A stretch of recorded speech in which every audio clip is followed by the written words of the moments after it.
Yo, what's going on, everyone? Miles Midoriya here with a review of All American Season 6, Episode 11. This episode was pretty cool. They focused on some of the relationships and friendships. Also, they did a nice job performing Romeo and Juliet. One of the characters fans are familiar with seeing is Amina. This time around, she's being played by a new actress. And we got introduced to her new friend, well, boyfriend, but Preach was not having that. Even Spencer jumped in, and I like how Amina called them out on that. The moment did look like the scene from Bad Boys 2.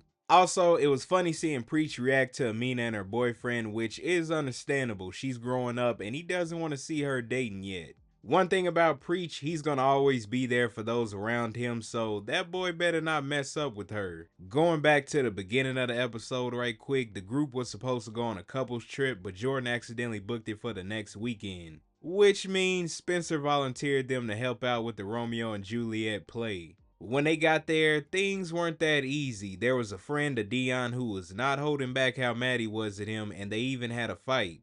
Khalil is a bit of a troublemaker, and Dion, who at first was playing sports, that sounds familiar, right? Well, it's kind of similar to Spencer and Sean. Spencer brought that up to him after Dion and Khalil had fought about how they act just like how they did back in the day. When I seen that happen, I thought that's exactly what they was probably going for, was that it's similar to Spencer and Sean. Spencer let him know that he wasn't able to fix things with Sean and that he doesn't want Dion to go through that same thing. Then Jordan was talking to Khalil, and Khalil said all Dion does is quit on people, including him. Jordan told him he was having panic attacks. He was playing to make everyone else happy, and it was hurting him. I thought that was some real moments that happened because Spencer's trying to prevent what happened to him to Dion while Khalil is still there. They need to fix things. And Khalil had to know why he quit football because throughout the episode, he just kept referencing him quitting. Khalil did end up leaving for a little bit, and Spencer stepped in for his part, and I gotta say, he did a good job. And so did Dion. He learned his lines and he gave a nice performance. I wonder if he will be switching to acting, but who knows, he will find out what he wants to do one day. Khalil was there to see Dion's performance, and he went to go talk to him after the play was done.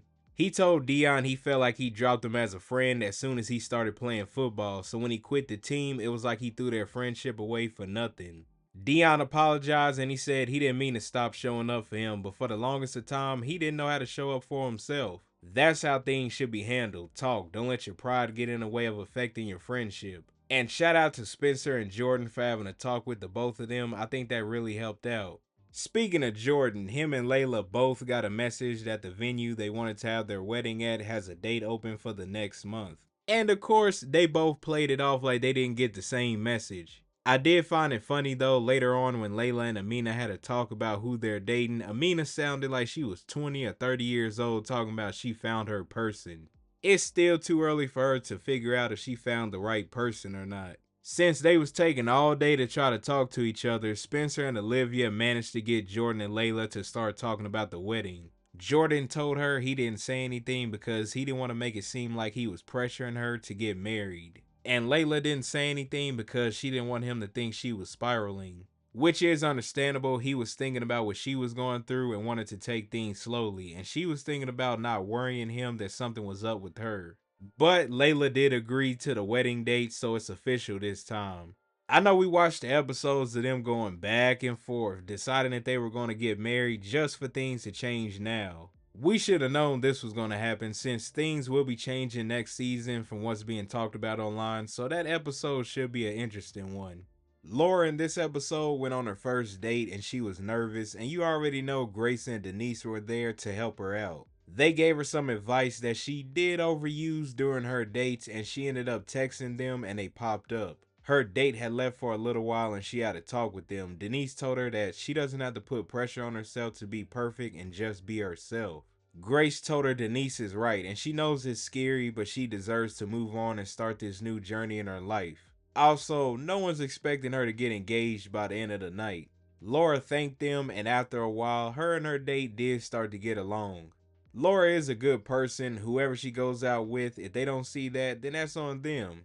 And it's nothing wrong with her being nervous. It's her first date after some years, so she should just take things slowly and just be herself.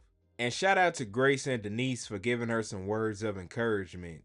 Laura wasn't the only one who got advice. Asher wanted to spend time with Jamie. They were having lunch together, but it seemed like it wasn't going how he planned. They decided to meet up later. She left for work and he went up to the school to see how things were going with the Romeo and Juliet play. While he was there, he had a talk with Olivia. She told him about when her and Spencer had their moment when they were caught up with the busyness of their lives. They were out of sync when it was just the two of them, and the way they fixed it was they needed to make time to continually date each other.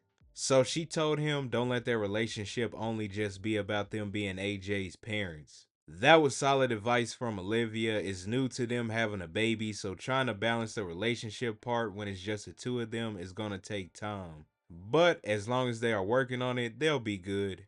Later on, he prepared a romantic night for Jamie and he let her know that he wants the next chapter of their lives to be filled with constant curiosity for one another. I think it's good they both are recognizing early that their relationship isn't just only being parents, and that they take time for one another to keep working on their relationship and learning more about each other. Moving along, Coop in this episode was trying to help out Patience because the trial was starting. When she had a talk with Laura, she was telling Coop again that Miko's record is sealed and they can't use it. But we all know Coop, she's not leaving that situation alone. She went up to the school to have a talk with either Spencer or Preach, and while they were having a discussion, she got an idea from it, which did work later on. I thought she was going to use whatever her idea was during the trial, but she went up there to go talk to Miko's parents.